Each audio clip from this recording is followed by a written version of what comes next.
La partie entière. C'est quoi la partie entière d'un réel x? Définition. Soit x un réel. La partie entière du réel x, qu'on note e de x, c'est le plus grand entier. Le plus grand entier. Donc, de cette phrase-là, on peut conclure que e de x est un entier. E de x est un élément de z. Donc, c'est le plus grand entier inférieur ou égal à x. Inférieur ou égal à x. Je vais prendre des exemples. Par exemple, si je prends le x ici, alors les entiers qui sont inférieurs ou égaux à x sont 0, moins 1, moins 2, etc. Et le plus grand de ces entiers, c'est 0. Donc, dans ce cas, la partie entière de x est égale à 0. Je prends un deuxième exemple. Si je prends par exemple le x ici,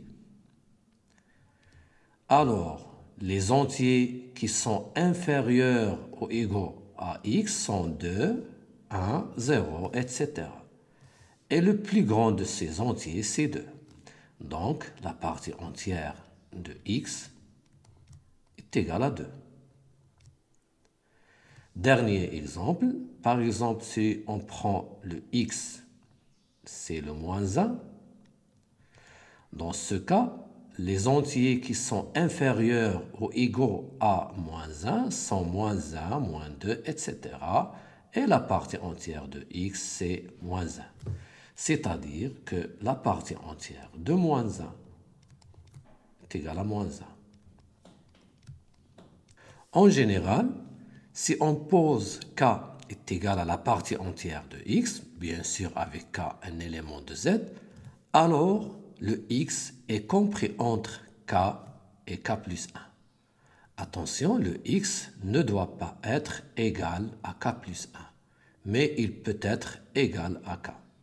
Vous voyez ici le schéma. Si je prends le x entre k et k plus 1, avec k plus 1 strictement, alors la partie entière de x est égale au nombre k.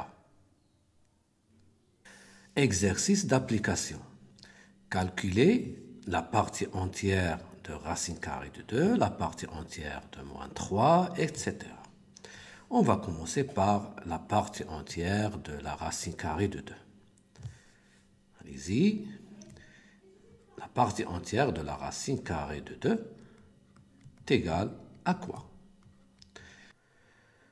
Pour répondre à cette question, on doit encadrer cette racine carrée de 2.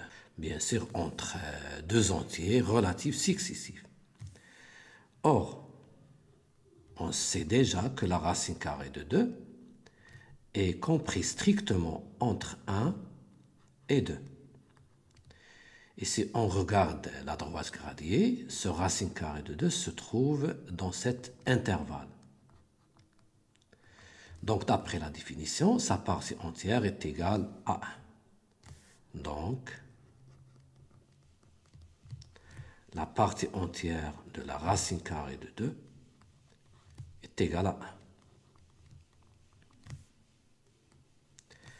Passons maintenant au deuxième, la partie entière de moins 3. La partie entière de moins 3. Puisque moins 3 est un entier relatif, donc sa partie entière est lui-même, c'est-à-dire moins 3. Même chose pour la partie entière de 0. La partie entière de 0 est égale à 0. Passons maintenant au dernier, la partie entière de 1 sur n égale à quoi? Donc, il faut encadrer ce nombre. Qu'est-ce qu'on sait sur le n? C'est un entier naturel non nul. Donc, on a n est supérieur ou égal à 1. Donc, ce qui implique que 1 sur n est inférieur ou égal à 1 et supérieur strictement à 0.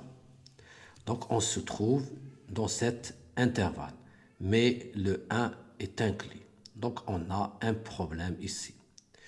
Donc, il faut distinguer entre deux cas. Si 1 sur n est égal à 1,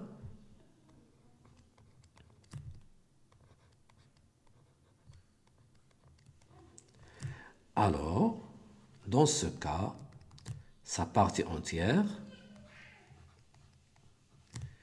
est égale à 1. Mais si 1 sur n est compris strictement à 0, entre 0 et 1, alors sa partie entière est bien sûr égale à 0.